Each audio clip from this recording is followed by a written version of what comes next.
وَلَقَدْ يَسَّرْنَا الْقُرْآنَ لِلذِّكْرِ فَهَلْ مِن مُّدَّكِرٍ۔ السلام علیکم ورحمۃ اللہ وبرکاتہ۔ اور وہ فتویٰ پوچھتے ہیں تم سے عورتوں کے بارے میں، کہہ دو کہ اللہ اجازت دیتا ہے تم کو ان کے معاملات میں، اور جو پڑھ کر سنایا جاتا ہے تمہیں اس کتاب میں یتیم عورتوں کے بارے میں جن کو نہیں تم دیتے ہو وہ جو مقرر کیا گیا تھا ان کے لیے، اور چاہتے ہو کہ ان کے ساتھ نکاح کر لو، اور بے سہارا بچوں کے بارے میں، اور یہ کہ قائم رہو تم یتیموں کے بارے میں انصاف پر، اور جو کرے گا تم میں سے کوئی خیر تو بے شک اللہ ہے اس سے باخبر۔ یہاں پہ دیکھیے کہ ہم نے پہلے جہاں پہ پڑھا تھا یتیم بچوں کے بارے میں اللہ سبحانہ تعالیٰ کے احکامات تھے کہ ان کے بارے میں کہ اگر وہ تمہاری کفالت میں ہے تو یہ نہ ہو کہ ان کے مال کی وجہ سے تم ان کے ساتھ زیادتی کرو، تم ایسے نکمے اپنے بچے کے ساتھ جو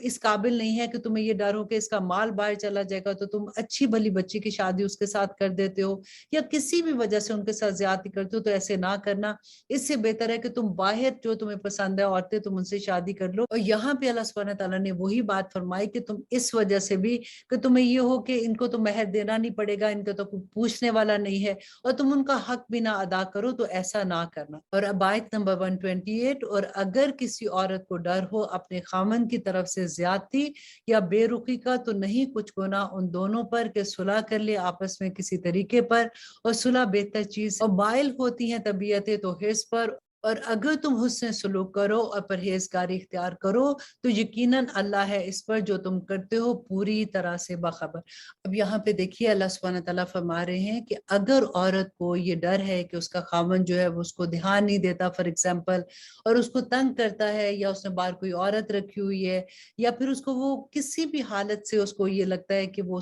اس کے لیے ٹھیک نہیں ہے، اور معاملہ اس حد تک آ جاتا ہے کہ اسے وہ برداشت بھی نہیں ہوتا، تو اللہ سبحانہ تعالیٰ نے یہاں پہ جو رخصت دی ہے وہ خلا کی ہے کہ وہ خلا لے سکتی ہے اسے، اور یہ جائز ہے۔ اور اللہ سبحانہ تعالیٰ فرماتے ہیں آیت نمبر 129 میں، اور ہرگز نہیں قدرت رکھتے تم کہ عدل کر سکو بیویوں کے درمیان، خواہ تم چاہو بھی، تو نہ ایک پر جھک پڑو، بالکل جھکنا تو چھوڑ دو اس دوسری کو گویا کہ لٹکتی رہے، اور اگر مصالحت کر لو اور پرہیزگاری کرو تو یقیناً اللہ بخشنے والا ہے۔ اب یہاں پہ اللہ سبحانہ تعالیٰ فرما رہے ہیں کہ تم عدل کر ہی نہیں سکتے ہو، اور ایسا نہ کرنا کہ جو ایک نئی بیوی آئی ہے تو تم اس کے پیچھے لگ جاؤ، اور دوسری کو تم ایسے چھوڑ دو کہ اس کا کوئی پرسان حال ہی نہیں ہے۔ اور اگر دونوں جدا ہو جائیں تو غنی کر دے گا اللہ ہر ایک کو اپنی وسعت سے، اور ہے اللہ کشائش والا اور حکمت والا۔ کہ اب یہاں پہ یہ کہ اگر وہ دونوں علیحدہ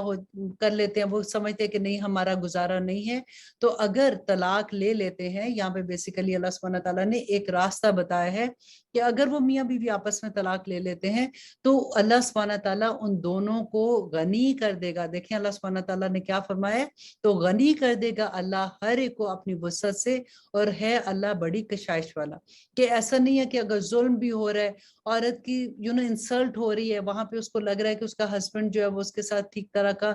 سلوک نہیں کر رہا، اور اس حد تک صحیح نہیں کر رہا کہ اس کا رہنا وہاں پہ مشکل ہے، تو اس کو خلا کی اجازت ہے۔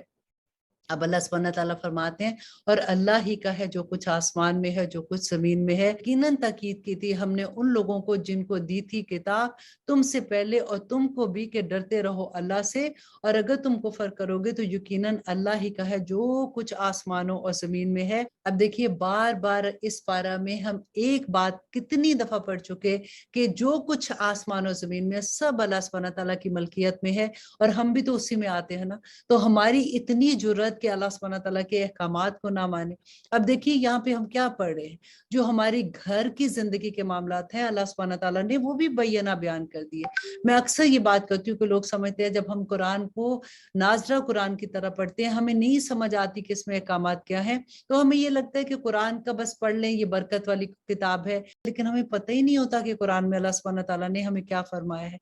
اور اللہ سبحانہ تعالیٰ پھر وہی بات فرماتے ہیں کہ اللہ ہی کا ہے جو کچھ آسمان میں اور جو کچھ زمین میں ہے، اور کافی ہے اللہ کا احساس۔ اور آیت نمبر 133، اگر وہ چاہے تو لے جائے تم کو اے لوگو، اور لے آئے دوسروں کو، اور ہے اللہ ہر چیز پر پوری طرح سے قادر۔ جو چاہتا ہے ثواب دنیا کا تو اللہ کے پاس ہے ثواب دنیا اور آخرت کا، اور ہے اللہ سننے والا اور جاننے والا۔ اللہ سبحانہ تعالیٰ فرماتے ہیں اے وہ لوگوں جو ایمان لائے ہو، ہو جو قائم رہنے والے، انصاف پر سچی گواہیاں دینے والے اللہ کے لیے، خواہ ہو یہ تمہارے اپنے خلاف یا والدین کے یا رشتہ داروں کے۔ دیکھیے اتنی بڑی بات ہے کہ اگر تم گواہی دیتے ہو، اگر تمہارے اپنے والدین، میں نے پہلے آپ سے بات کی تھی نا کہ جب بھابھی اور ماں میں کبھی ایسی مس انڈرسٹینڈنگ ہو جائے، جب اپنی اولاد میں اور کسی اور میں مس انڈرسٹینڈنگ ہو جائے، تو آپ کو کیا کرنا ہے؟ اگر خلاف ہو تمہارے والدین، رشتہ داروں کے یا کوئی اور ہو، اور اگر کوئی ہے امیر یا فقیر، تو اللہ ہے زیادہ خیر خواہ ان دونوں کا، بس مت پیروی کرو تم خواہش نفس کی کہ نہ عدل کرو، اور اگر تم گھما پھرا کر بات کہو گے یا پہلو تہی کرو گے تو یقیناً اللہ ہے اس سے جو تم کرتے ہو پوری طرح باخبر۔ دیکھیں کتنا بڑا ایک پوری چیز اللہ سبحانہ تعالیٰ نے سمجھا دی کہ تمہیں انصاف پہ کیسے قائم رہنا ہے، اور تمہیں صرف یہ دیکھنا ہے کہ اللہ کا حکم کیا ہے۔ تم نے اپنی نفس کی خواہش کو پورا نہیں کرنا، اور خواہ وہ رشتہ تمہارا کتنا ہی قریبی ہو، لیکن تم نے یہ دیکھنا ہے کہ فیصلہ کس کے حق میں ٹھیک جاتا ہے، اور اسی کی تم گواہی دو گے۔ آیت نمبر 136 کہ اے وہ لوگوں جو ایمان لائے ہو، ایمان لاؤ اللہ پر اور اس کے رسول پر، اور اس کتاب پر جو نازل کی گئی اس نے اپنے رسول پر، اور اس کتاب پر جو نازل کی گئی اس سے پہلے، اور جو کوئی انکار کرے اللہ کا اور اس کے فرشتوں اور اس کی کتابوں اور اس کے رسولوں اور روز آخرت کا، تو یقیناً وہ بھٹک گیا، گمراہی میں ہے بہت دور کی۔ یقیناً وہ لوگ جو ایمان لائے پھر انہوں نے کفر کیا، پھر ایمان لائے پھر کفر کیا، پھر بڑھتے گئے کفر میں، نہیں ہے یہ کہ اللہ بخشتے ان کو، اور نہ ہی وہ ہدایت پانے والے ہیں سیدھی راہ کی۔ آیت نمبر 138 بشارت سنا دو منافقوں کو۔ دیکھیے خوشخبری سنا دو کی بات ہے، بشارت سنا دو منافقوں کو اس کی کہ ان کے لیے ہے عذاب دکھ دینے والا۔ وہ لوگ جو بناتے ہیں کافروں کو دوست مومنوں کو چھوڑ کر، کیا ڈھونڈتے ہیں وہ ان کے پاس عزت؟ سو یقیناً عزت اللہ ہی کے پاس ہے ساری کی ساری، اور یقیناً نازل فرمایا اس نے تم پر کتاب میں سے یہ کہ جب تم سنو آیات اللہ کی کہ انکار ہو رہا ہے اس کا اور ہنسی اڑائی جا رہی ہے اللہ کی آیات کی،